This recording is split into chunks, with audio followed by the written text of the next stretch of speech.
When you first entered the Australian environment to now, where do you see the biggest growth in your game? Oh, everywhere. Great question. Biggest growth. I mean, I could go through each Please discipline. I mean, I think I sort of came into the team as predominantly a bowler, sort of batting down in the lower order, which pretty hard to climb up the order. I found it difficult anyway, given those around. But yes, feel like I've added sort of variations to my bowling that makes me versatile across each phase of the game, which I think was something that I wanted to do and sort of identified early. How can I impact the game and be a go-to option in each phase? And I think adding variations and sort of consistency in execution is probably one of the things that has helped me to do that. And then, with the bat, I mean, I feel like I've been pretty good down the ground, and it's sort of, trying to, I guess, build out my game so that I'm harder to bowl to and harder to sort of tie down. Those would be a couple of things. It feels like you've still got a lot of improvement left in you. Do you feel that way, that you're still almost, I mean, you're still so young, but you're still learning the game? Do you feel comfortable? Does it sit comfortably with you that you are seen as one of Australia's best players, one of the best international players? Does that sit comfortably with you as you continue to learn about yourself in your game? I don't really think about it, to be honest. Like, it doesn't really faze me. I think the way that I go about it is sort of what,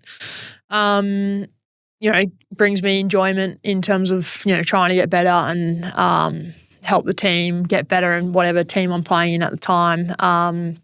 Those are the things that I enjoy doing. And, yes, I guess you want to be as consistent as possible and have success as an individual, but the team stuff is kind of more important to me, and that's kind of what drives me. I don't really think about the sort of where I'm sitting too much. Yeah, because the reason I asked you the question is Katey Martin was saying on the coverage on Channel 7 just yesterday that you have the capability to be Australia's greatest ever player. I mean, it's an extraordinary compliment to get. I'm just interested in how that sits with you. Is it something you sort of ignore, or something look, that's big responsibility when someone says something like that about your game. How you feel about that sort of stuff?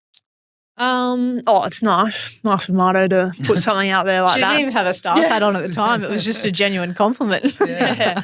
It doesn't really bother me, to be honest, because it doesn't change. One, who I am, or two, how I'm going to go about things, and it's. Again, nice for someone to put that out there, but it doesn't really change how I'm going to go about it. Because this is going to be really weird because you're here and I'm going to ask Kirby this question, but it feels like with Annabel that she doesn't realise how good she is. We watch it, and we watched a lot of cricket to know, and you've played a lot of cricket at the highest level to know what a really good player is. I feel Annabel's taken women's cricket to a whole new level. She can do things that a lot of other people can't do. And there's still so much improvement to come. It's a bit scary. I think what you hear in what Bells is saying, and it is really weird talking about you when you're sitting there. I'd say it anyway, just for the record, if you weren't.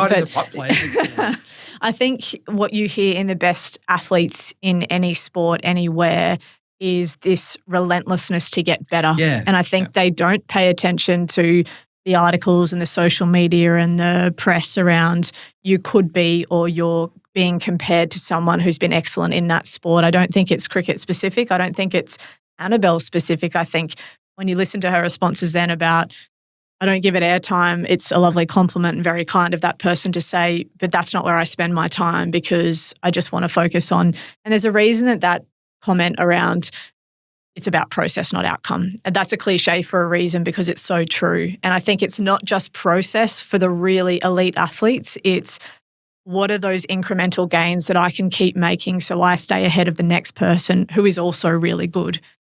And I think that willingness to want to keep getting better, coupled with the other thing I think you see from who are the best in the world in their craft, is the willingness and ability to solve problems. So rather than seeing it as a barrier or a deficit or a blocker, it's okay, well, how am I going to keep better?